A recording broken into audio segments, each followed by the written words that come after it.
दोस्तों, आज की कहानी है। दीप ने काव्या को एक बार जोरों का झटका दिया। फिर काव्या बोली, दीप अब रहने दो। कहानी पसंद आए तो वीडियो को लाइक और सब्सक्राइब जरूर करना।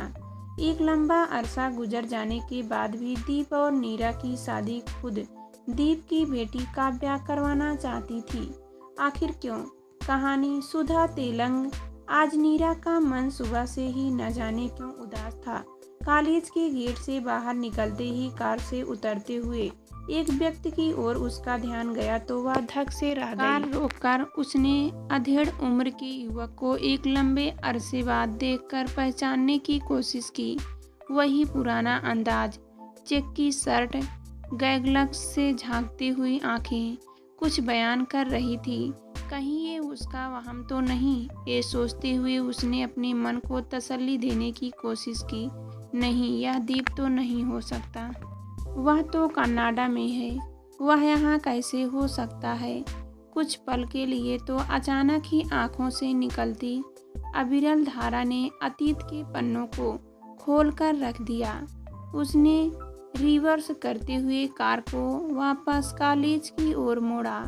कार पार्किंग में खड़ी करते ही मिसेज कपूर मिलते ही बोल पड़ी, अरे नीरा, तुम तो आज आंटी को हॉस्पिटल ले जाने वाली थी चेकअप के लिए। सॉरी, डॉक्टर का अपॉइंटमेंट कल का है, मैं भूल गई थी। नीरा, तुम काम का टेंशन आजकल कुछ ज़्यादा ही लेने लगी हो।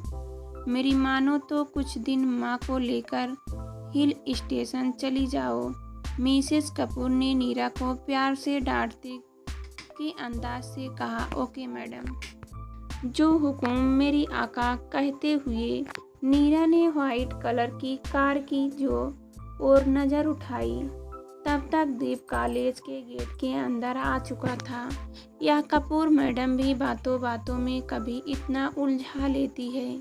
मन ही मन बुदबुदाती हुई नीरा वापस अपने फाइन आर्ट डिपार्टमेंट की ओर चली गई। देखा तो बरामदे में हाथ में फाइल लिए खड़ी लड़की ने हेलो मैडम कहकर हाथ जोड़कर अभिवादन करते हुए उससे कहा, एक्सक्यूज मी, मुझे मैडम नीरा दास से मिलना है।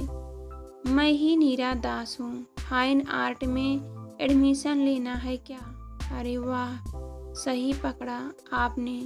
पर मैम, आपको कैसे पता चला कि मुझे फाइन आर्ट में एडमिशन चाहिए? बातों तो अच्छी कर लेती हो। मेरे पास कोई साइंस या कॉमर्स का तो स्टूडेंट आएगा नहीं। नीरा ने कमरे का ताला खोलते हुए कहा। तभी पीछे पीछे अंदर दीप भी आ गया और बेतकल्लुफ होकर बिना कुछ किसी दुआ सलाम कर आकर कुर्सी पर बैठ गया। काव्या को पापा का यह व्यवहार अच्छा नहीं लगा, पर चाहकर भी वह कुछ नहीं बोल पाई। मन ही मन सोचने लगी कि पापा की तो बाद में घर पहुंचकर क्लास लूँगी। उसने नीरा से कहा कि मैडम, मैं फाइन आर्ट में एडमिशन लेना चाहती हूँ। मैं उदयपुर से आई हूँ। अरे झीलों की नगरी से, ब्यूटीफुल प्लेस। आप भी गई हैं वहाँ पर? हाँ, एक बार कॉलेज टूर पर गई थी ना। चाहते हुए भी अचानक उसके मुंह से निकल ही गया, अरे वाह, तब तो मैं बहुत लकी हूँ। आपको मेरा शहर पसंद है? मेरे पापा कनाडा में रहते हैं, पर अब जयपुर भी आ गए हैं। पर मैं बचपन से ही अपने नाना नानी के पास उदयपुर में ही रही हूँ।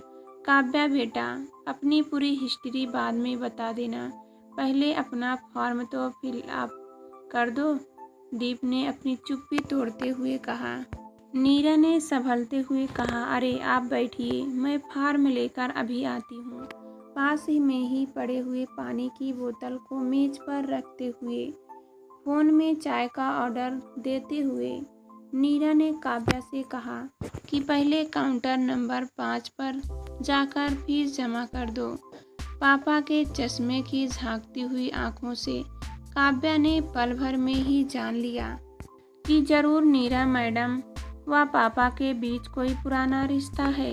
पापा, आप ठीक तो हैं? काव्या ने पापा के चेहरे पर झलकती पसीने की बूंदों को देखकर कहा। Don't worry, I am fine. Deep ने रुमाल से अपने चेहरे को पोंछते हुए कहा। तभी कैंटीन का वेटर चाय लेकर टेबल पर रख गया। ओके पापा, मैं काउंटर से जब तक फॉर्म लेकर आती हूँ, कहते हुए काव्या बाहर निकल गई। सॉरी काव्या, कुछ ज़्यादा ही बोलती है, कहते हुए एक ही सांस में दीप पूरा गिलास पानी गटागट पी गया। कलफ लगी गुलाबी रंग की साड़ी, माथे पर छोटी सी बिंदी, होठों पर गुलाबी रंग की हल्की सी लिपस्टिक, छोटा सा बालों का जूड़ा, कलाई में घड़ी, साम्यता व सादगी की वही पुरानी झलक। आज 20 वर्षों के बाद भी नीरा को मूक दर्शक की तरह निहारते हुए कुछ देर बाद दीप ने चुप्पी तोड़ते हुए कहा, नीरा, घर में सब कैसे है? तुम्हारे कनाडा जाने के बाद ही पापा का हार्ट फेल हो गया। सदमे में माँ की हालत बिगड़ती चली गई। बस जिंदगी जैसे तैसे गुजर रही है। अरे इतना कुछ हो गया और तुमने खबर तक नहीं की? क्या मैं इतना पराया हो गया? अपने भी तो नहीं रहे। तुम्हारी शादी के बारे में तो मुझे पता चल गया था, फिर मेरे पास तुम्हारा कोई पता ठिकाना भी तो नहीं था। नीरा ने साड़ी के पल्लू से आंसुओं को पोंछने की कोशिश की। तुम्हारी अपनी फैमिली। मैंने शादी नहीं की। क्यों? क्या शादी के बिना इंसान जी नहीं सकता? अरे मेरा ये मतलब नहीं था। अब कूची और कैनवास ही मेरे हमसफ़र साथी हैं, जिनमें जब चाहे जिंदगी के मन चाहे रंग मैं भर सकती हूँ, बिना किसी रोक टोक के। बात पूरी हो पाती इससे पहले काव्या हाथों में फॉर्म लेकर आते ही चहकते हुई बोली, मैडम ये रहा फॉर्म, प्लीज़ आप जल्दी से फिल अप करवा दीजिए। काव्या यहाँ बैठो, मैं भरवा देती हूँ। जब तक दीप तुम मेरी आर्ट गैलरी देख सकते हो। नीरा मैडम के मुंह से पापा का नाम सुनकर काव्या ने चौंकते हुए कहा, अरे आप एक दूसरे को जानते हैं क्या? हाँ काव्या, नीरा मेरी क्लासमेट रह चुकी है पूरे 3 साल तक राजस्थान यूनिवर्सिटी में। वाओ, अरे कमाल है। आपने तो कभी बताया ही नहीं कि जयपुर में भी आप कभी रह चुके हैं। बेटा, हमें जयपुर छोटे तो 20-22 साल हो गए, कभी बताने का मौका ही नहीं मिला। एक के बाद एक परेशानियां जीवन में आती रही। फॉर्म में दीपक बजाज के बाद लेट जाया बजाज लिखते हैं। नीरा ने काव्या के फॉर्म पर हाथ रखते हुए कहा कि तुम कहीं गलत तो नहीं हो? यह लेट क्यों लिखा है? नहीं मैम, मेरी मम्मी अभी इस दुनिया में नहीं है। ओह, आई एम वेरी सॉरी। नीरा, काव्या जब 2 साल की थी तभी बिजनेस मीटिंग के जाते वक्त एक कार एक्सीडेंट में जया। दीप ने रुंधे गले से कहा, मम्मी की मौत के बाद नाना नानी कनाडा छोड़कर इंडिया आ गए। तब से मैं उदयपुर में हूँ। पापा से तो बस कभी साल में 1 आध बार ही मिल पाती हूँ, पर अब हमेशा पापा के साथ ही रहूँगी। काव्या की आंखों में डबडबाते आंसुओं को देखकर नीरा ने काव्या का हाथ पकड़कर कहा, सॉरी, मैंने गलत टाइम पर यह बात की। चलो पहले यह फॉर्म भरकर जल्दी से जमा करो, आज लास्ट डेट है। मैम प्लीज़ आपका मोबाइल नंबर मिल जाएगा? कुछ जानकारी लेनी हो तो नो प्रॉब्लम। नीरा ने अपना विजिटिंग कार्ड काव्य को दे दिया। फॉर्म भरकर काव्या फॉर्म जमा करने चली गई। तब तक दीप ने अपना कार्ड देते हुए कहा कि अब मैं भी परमानेंटली फिर से जयपुर में ही आ गया हूँ। कनाडा हमें रास नहीं आया। पहले जया फिर मम्मी पापा को खो देने के बाद वहाँ अब बचा ही क्या है। इन 20-22 सालों में मैंने सब कुछ खो दिया है सिवा पुरानी यादों के। ओके, बाद में मिलते हैं। घर आकर नीरा की आंखों में पुरानी यादों की धुंधली तस्वीरें ताज़ा होने लगी, ना चाहते हुए भी। उसके मुंह से निकल गया, माँ आज दीप मिले थे। कौन दीप? वही सेठ भंवर लाल जी का बेटा। हाँ माँ, अब यहाँ क्या करने आया है? माँ, उसके साथ बहुत बड़ी ट्रेजेडी हो गई। अंकल आंटी भी चल बसे और पत्नी भी। बेटी का एडमिशन कराने आए थे। ऐसे खुदगर्ज इंसान के साथ ऐसा ही होना चाहिए। माँ, ऐसा मत कहो। क्या पता कोई मजबूरी रही हो। बेमन से ही डाइनिंग टेबल पर रखा खाना माँ को परोसते हुए नीरा ने कहा, माँ आप खाना खा लीजिए, मुझे भूख नहीं है। दवा याद से ले लेना। आज मेरे सिर में दर्द है, मैं जल्दी सोने जा रही हूँ। अपने कमरे में जाकर उसने अलमारी से पुराना एल्बम निकाला।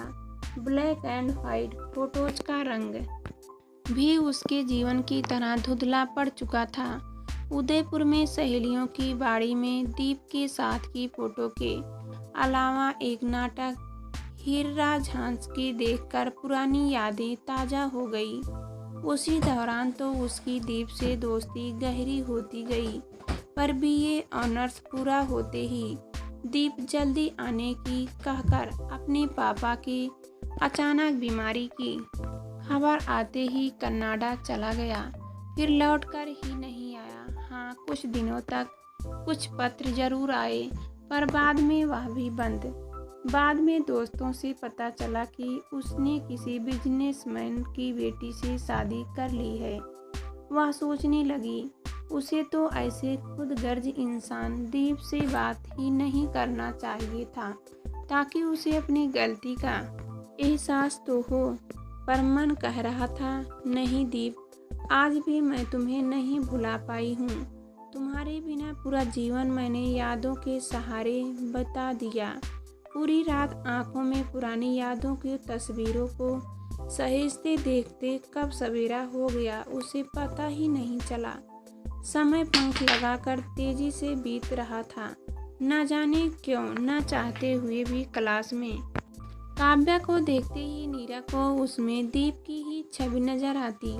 उसकी हंसी, बातचीत का पूरा अंदाज उसे दीप जैसा ही लगता। रविवार के दिन वह सुबह उठकर जैसे ही लॉन में चाय पीने बैठी ही थी कि बाहर हॉर्न की आवाज़ सुनाई दी। उसने माली को आवाज़ देकर कहा कि रामू काका, देखना कौन है। गेट खोलते ही देखा तो वह चौंक पड़ी। देखा दीप और काव्या हाथों में गुलाब का गुलदस्ता लेकर आ रहे हैं। अरे आप लोग यूँ अचानक, ढेर सारी शुभकामनाएं, हैप्पी बर्थडे, थैंक्स, पर मैं तो कभी अपना बर्थडे सेलिब्रेट नहीं करती।